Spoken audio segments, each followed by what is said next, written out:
안녕하세요. 최대리입니다. 자, 지금부터 제1장 부기와 기업 경영에 대해서 배워보도록 하겠습니다. 자, 부기의 기본 개념 이렇게 되어 있네요. 부기가 뭐냐라고 써 있네요. 부기는 장부에다가 기록합시다의 부기의 약자입니다. 부기.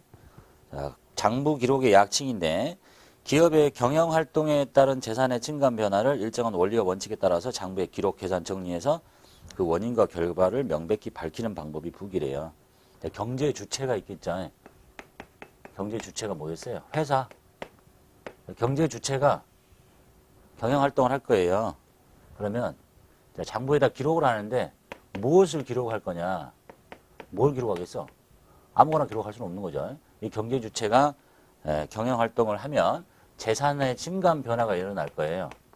재산의 증감 변화를 기록하자라는 얘기입니다. 쓸데없는 걸 기록하는 게 아니라. 그 다음에 두 번째, 그러면 어떻게 기록할 거냐? 어떻게 하기는 잘 배워서 해야 되겠죠. 우리가 지금 배우려는 이거죠. 일정한 원리와 원칙에 따라서 기록합시다. 상식적으로 기록하는 게 아니라 그게 이제 부기니까. 그래서 어떻게 할 거냐? 왜 기록하겠어요, 그럼?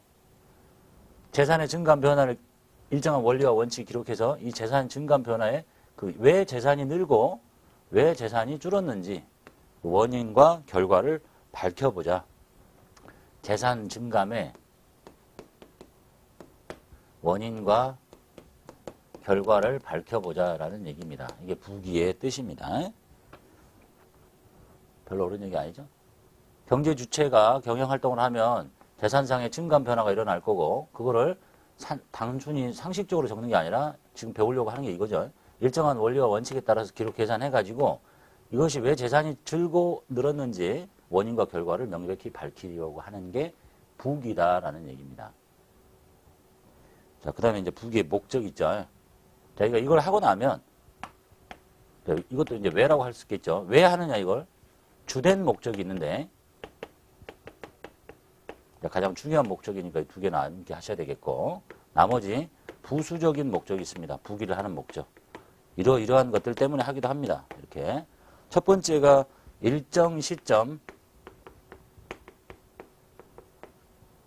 재무 상태. 일정 시점의 재무 상태를 알고 싶고 그 다음에 일정 기간 동안의 경영 성과를 알고 싶은 겁니다. 말들이 어려운데요. 재무 상태는 뒤에 이제 바로 배우게 됩니다. 자산, 부채, 자본의 상태예요. 자, 이거 뭔지 몰라도 되니까. 그러니까 이 쉽게 말하면 내가 장사를 해요. 경제 주체가 뭐 보통 회사겠죠. 뭐 개인적으로 내가 뭐 조그마한 통닭집을 한다. 이런 사람도 다 경제 주체니까. 이 사람이 장사를 하는데 호프집을 해요. 맥주를 팔고 사오고. 근데 뭐 술만 팔고 있는 건 아니겠죠. 뭘 열심히 사올 때 적어놔야 되고 팔 때 적어야 돼. 그 재산의 증감 변화를 적을 거예요. 원리를 배우셔야 되겠지. 안 배우면 이제 상식적으로 일기장 쓰듯이 가계부 쓰듯이 쓸 거니까. 그래서 이제 왜 내 재산이 늘었고 왜 줄었는지 그 원인과 결과를 밝히려는데 그래가지고 지금 재무 상태라는 얘기는 쉽게 말하면 자산, 부채, 자본의 상태인데 돈이 얼마 있냐 하고 똑같아요. 너 지금 그렇게 열심히 적었더니 뭐 날짜가 끝나는 날이 12월 말이라면 돈이 얼마 있느냐 이렇게를 알고 싶은 거예요. 그래서 여기 중요한 단어는 일정 시점은 어느 한 순간이에요. 어느 한 순간에 자산, 부채, 자본의 상태를 나타내는 건데 그냥 그걸 나타내는 표가 재무상태표예요. 뒤에 바로 배우게 될 겁니다. 재무상태표. 그 재무상태표의 뜻이 이거야. 일정 시점의 재무상태. 근데 이걸 일정 기간의 재무상태 이렇게 하면 안 돼요. 자, 쉽게 얘기하면 여기 이제 친구를 만났어요. 그래서 친구가 너 돈 얼마 있냐 이렇게 물어봐요. 지금 재산이 얼마 있냐 물어보는 거잖아. 재산이 얼마 있냐 물어보면 말이 없어도 지금 당장 얼마 있는 걸 물어보는 거잖아요. 이렇게 딱 꺼내서 10,000원 있는데 이렇게 물어보는 거지. 1월 1일부터 12월 말까지 돈이 얼마냐 이렇게 물어보는 게 아니잖아. 그죠? 상식적으로. 그리고 재무 상태는 언제부터 언제가 아니라 지금 너 돈 얼마 있냐 그럼 지금 당장을 물어보는 거야. 그러니까 일정 시점인 거예요. 이해되셨죠? 언제부터 언제가 아니라. 그 다음에 일정 기간의 경영 성과를 알고 싶대요. 이 경영 성과는 장사를 잘했느냐 못했느냐예요. 그러니까 돈을 얼마를 벌었느냐를 물어보는 거야. 1년 동안 장사를 해서 돈을 얼마를 벌었는지 얼마를 손해를 봤는지 이걸 물어봐요. 일정 기간이라고 돼 있죠. 얘는 언제부터 언제까지예요. 그걸 나타내는 표가 손익계산서야. 자, 경영성과는 수익과 비용을 비교해서 알 수 있습니다. 이건 바로 뒤에서 배울 거예요. 중요한 단어는 일정 기간입니다. 친구를 만났는데 친구가 너 돈 얼마 버니를 물어봐요. 얼마 번다는 거는 지금 오늘 하루 버는 걸 물어보는 거예요? 아니면 언제부터 언제까지 물어보는 거예요? 내가 친구가 나한테 너 얼마 버냐 그러면 내가 가만히 있어 내가 오늘 하루 번 걸 물어볼까? 아니죠. 당연히 나 100만 원 이렇게 하면 이게 월급처럼 보이는 거고 나 1000만 원 그러면 연봉처럼 보이는 거죠. 그러니까 말이 없어도 돈을 얼마 버냐 그러면 언제부터 언제까지를 물어보는 거예요. 그래서 이 두 개 이렇게 섞어서 쓰면 안 돼요. 무식한 사람 되는 거야. 시험에 나오니까. 재산 상태는 지금 현재 상태를 물어보는 거고 경영 성과는 언제부터 언제까지 돈을 얼마를 벌었느냐를 물어보는 겁니다. 그래서 그 표가 바로 재무상태표하고 손익계산서고 부기를 하는 주 목적이 바로 요 두 개를 알아내기 위해서 그런 거예요. 그래서 외국에 보고해야 될 거니까. 단어 잘 기억하시고요. 일정 시점의 재무상태, 일정 기간의 경영 성과.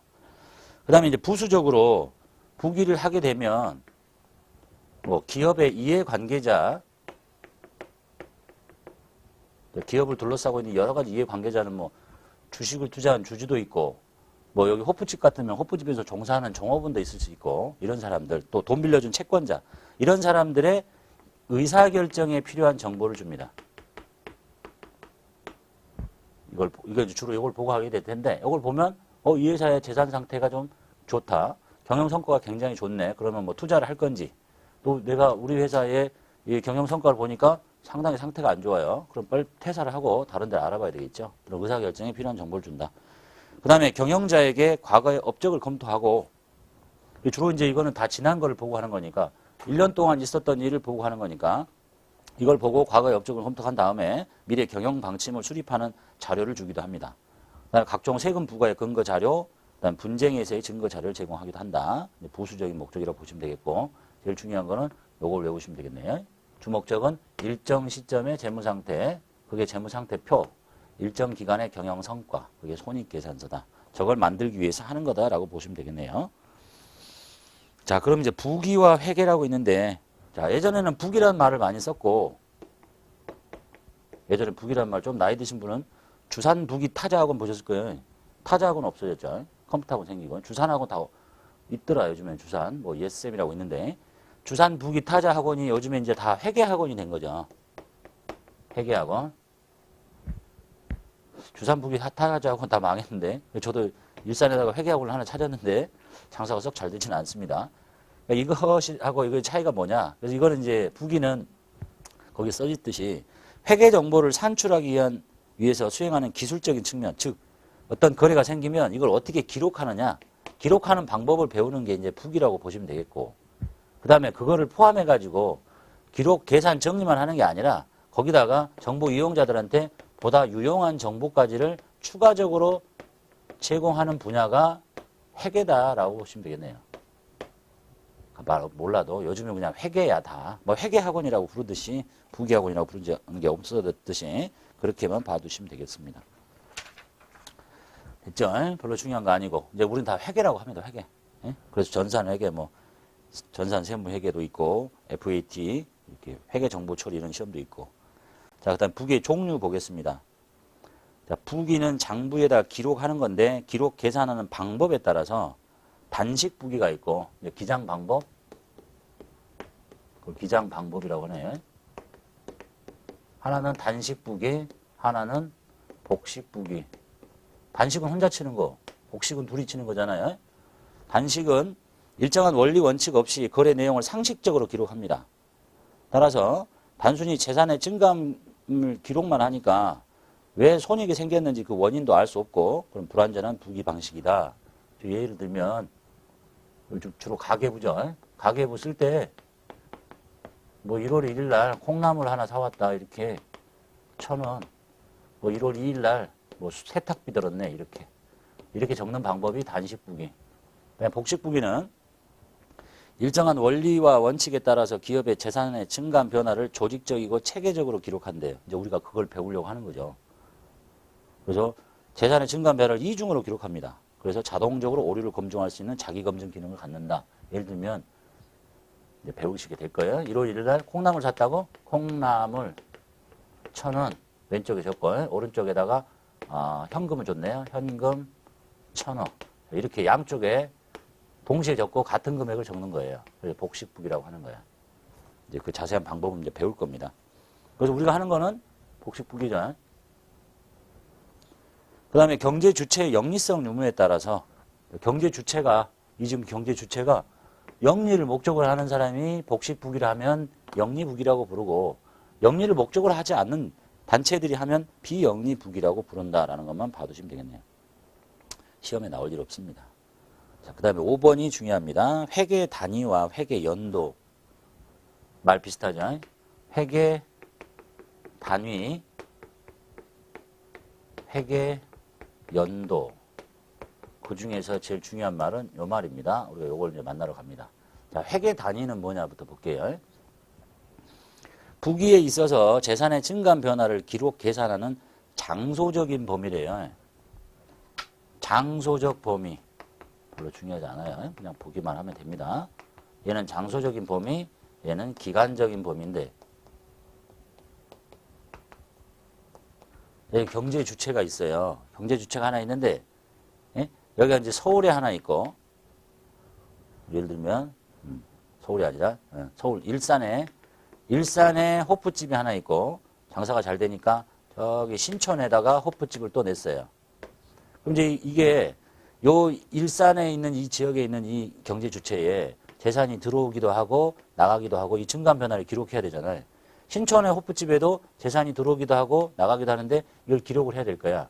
그럼 요걸 이렇게 하나로 놓고 이렇게 기록합시다. 같은 사람이 운영하는데 최 대리가 운영해요. 일산에도 호프집을 운영하고 신촌에도 호프집을 운영해. 네? 내 거지 다. 근데 재산의 증감 변화를 얘 건 여기다 적고 얘는 따로 적어. 그럼 얘가 1회계 단위가 되는 거고 얘도 하나의 회계 단위가 되는 거예요. 그러니까 장소적인 범위잖아요. 징은 또 뭐냐. 예? 어디서부터 어디까지를 기록할 거냐. 나는 여기 일산에 있는 것만 이 신촌에 있는 것만. 이것도 하나의 회계 단위고 근데 이거 두 개를 동시에 다 묶어서 기록해야 되겠다 이렇게. 그러면 이게 하나의 회계 단위가 되는 거예요. 이렇게 이해되셨죠? 재산의 증감 변화를 기록하는 장소적인 범위. 누구부터 누구까지를 싸서 묶어서 보고할 거냐 이런 얘기예요. 기록할 거냐. 그럼 이제 여러분 이거 공부하고 현실에 가보면 그럼 이런 경우는 어떻게 기록하지? 이걸 두 개 뭉쳐서 하나? 이렇게 합니다. 여러분 아직 부가세법을 안 배웠으니까. 부가세법은 부가세법은 이게 사업장 단위로 기록을 해서 신고를 해요. 그러니까 얘를 하나의 회계 단위로 놓고 입력을 하고 얘를 하나의 회계 단위로 놓고 입력을 해요. 근데 이제 이게 개인 사업자면 소득세라는 걸 내고 법인 사업자라면 법인을 낼 거예요. 그때는 요걸 하나의 단위로 묶어서 신고를 합니다. 그러니까 우리가 이제 회사 등록 배우실 텐데 이런 경우라면 회사 등록을 요거 하나 하고 요거 하나 해서 부가세를 각각 신고하고 요 두 개의 회사를 더하기 위해서 뭉쳐가지고 소득세나 법인세 신고를 하게 됩니다. 봐두시면 되겠고 이게 회계 단위예요. 장소적인 범위. 자, 그 다음에 회계 연도가 더 중요한데 이 회계 연도는 기업의 경영 활동을 하는데 그 경영 성과를 언제부터 언제까지 보고할 거냐라는 얘기입니다. 읽어볼게요. 기업의 경영 활동은 영업을 시작한 날로부터 회계 연도 또는 회계 기간이라고도 합니다. 이걸 이제 세법에서는 사업연도라고도 해요. 위에 이제 더 공부해 보시면 똑같은 말입니다. 영업을 시작한 날로부터 문 닫는 날까지 기업의 경영 활동은 계속 이루어집니다. 근데 이걸 이제 여기서 회사가 시작을 했어요. 시작을 해가지고 계속적으로 경영 활동을 하고 있는데 가장 정확하게 하려면 딱 문 닫은 날, 지금 개업한 날로부터 폐업한 날까지를 한꺼번에 이렇게 보고하면 되지. 이게 가장 정확하니까. 왜냐면 이익이 생기고 줄고 이렇게 쭉 할 거 아니에요. 이렇게. 딱 끝나는 날 보면 정확하지. 근데 끝나는 날 요걸 딱 보고해봐. 그럼 정보 이용자가 저 회사가 경영 성과가 어쩐지 보려고 했더니 끝나는 날 딱 보고를 해요. 그 투자를 하려고 봤더니 문 닫았잖아. 이거 어떻게 할 거야? 말이 안 되죠. 또 세금은 또 언제 거둘 거야, 나라에서. 그래서 어쩔 수 없이 인위적으로 기간을 쪼개서 예? 경영 성과를 보고를 받자는 얘기입니다. 그래서 여기에 맞게 세금도 내야 되고 예? 정보가 정보 이용자 이 정보를 받으면 그걸 가지고 정보를 이용해서 그 회사에 투자를 하든지 뭐 어떤 의사결정을 할 수 있도록. 그래서 회계 연도는 경영 성과를 보고하는 기간적인 범위인 거예요. 언제부터 언제까지. 한꺼번에 다 할 수는 없는 거니까. 그래서 기간적인 범위라고 써 있고, 그 다음 그래프만 보면서 이제 정리하시면 되겠네요. 자, 우리가 이건 약속이니까 이렇게 놓고, 시간이 이렇게 흘러갑니다. 이렇게 쪼개. 여기서부터 여기까지를 회계 연도라고 하겠다. 예? 여기만큼씩 잘라가지고 보고를 해주겠다는 얘기예요. 이렇게 정해서 인위적으로 쪼갭니다. 보통 1월 1일부터 12월 31일 이렇게 많이 합니다. 딱 1년 기준으로. 그래서 여기에 있는 거를 이제 보시네. 여기 지금 올해잖아요. 올해 우리가 일상에서 쓸 때 여기를 뭐라고 부르냐면 올해라고 불러요. 그럼 올해의 바로 앞전 연도를 뭐라고 불러요? 작년이라고 하죠. 작년. 그럼 올해의 다음 연도는 내년이라고 합니다. 이렇게 부르잖아요. 그런데 이제 우리는 회계를 하니까 회계학에서는 올해를 뭐라고 부르냐면 당기라고 부릅니다. 바로 올해의 앞전을 전기라고 부르고 이제 암기하셔야 되겠죠. 올해의 다음 연도를 후기가 아니라 차기라고 합니다. 요 용어는 약속이니까 외워야 되고. 그리고 요 당기인 기가 시작하는 점을 우리는 올해의 첫 시작점을 뭐라고 그래요? 연초라고 하잖아요. 연초, 끝나는 날은 연말이라고 하죠. 이걸 우리 회계하는 사람들은 여기를 기잖아요. 기초. 여기를 기말이라고 부릅니다. 지금 노란색으로 쓴 글씨는 다 외워야 돼요. 그래서 올해를 당기. 이게 바로 회계 연도예요. 이게 회계 연도잖아. 그래서 이제 올해가 첫 해면 1기. 두 번째 연도면 2기. 이렇게.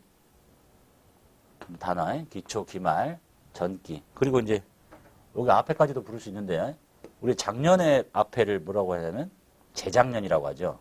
재작년. 여기는 전전기라고 합니다. 내년에 그 다음 연도를 내후년이라고 하죠. 여기는 차차기라고 합니다. 그 다음은 부르지 않습니다. 거의 막 이 정도까지만 보시면 되겠네요. 이해되셨죠?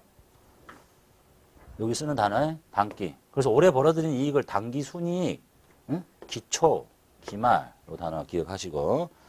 그러면 이제 상식적으로 한번 물어볼게요. 자, 우리 사업자는요, 개인 사업자가 있고, 개인, 그다음에 주식회사인 법인 사업자가 있습니다. 이런 사람들의 사업 연도는 어떻게 될까? 거기 끄트머리쯤에 보시면 회계 연도는 1년을 초과할 수 없습니다. 이 회계 연도는 1년을 초과할 수 없다. 이거는 상법이라는 법에서 정하고 있습니다. 상법에서 회계 연도는 1년을 초과하면 안 돼요. 그러니까 이걸 2년씩 한꺼번에 보고하면 안 된다는 얘기야. 좀 길어지면 좋겠죠. 길어지면 2년에 한 번씩 세금 내는 거 똑같은 거니까. 1년을 초과할 수 없습니다. 그럼 1년 이내도 괜찮다는 얘기예요. 6개월도 괜찮고. 그래서 이제 상황을 예를 들어볼게요. 1년 안 넘치면 된다 그랬지. 그럼 1월 1일부터 12월 31일 이렇게 하면 될까 안 될까? 괜찮겠죠. 그러면 2월 1일부터 나는 좀 성격이 희한하니까 1월 31일까지 이렇게 하면 안 될까? 자, 이게 되는 애가 있고 안 되는 애가 있습니다. 주식회사는 법인이라고 볼게요. 법인 괜찮습니다. 시작점과 끝나는 점은 중요하지 않습니다. 하여간 이게 1년이 초과되지만 않으면 돼요. 안 넘쳤죠? 그럼 이제 이렇게 할 수도 있지. 4월 1일부터 3월 31일 이렇게 괜찮아요. 또는 7월 1일부터 6월 30일 괜찮아요. 자, 이걸 이제 부르는 이름이 있는데 여기 3월 말에 끝나는 회사를 뭐라고 부르냐면 3월 말 법인이라고 부르고 6월 말이 회계연도가 끝나는 사람은 6월 말 법인. 보통은 여기가 있죠. 12월 말 법인. 그러니까 시작점 중요하지 않고 1년만 넘치지 않으면 돼요. 그런데 이런 회사도 있을 수 있어요.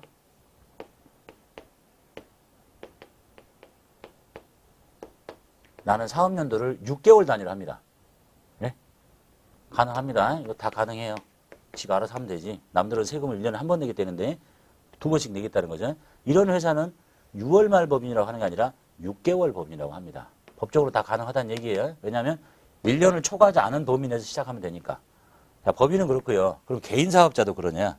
개인 사업자는 이렇게 해줄 수 없습니다. 개인 사업자는 딱 요거 하나로 고정이 되어 있습니다. 나머지 모두 인정 안 씁니다.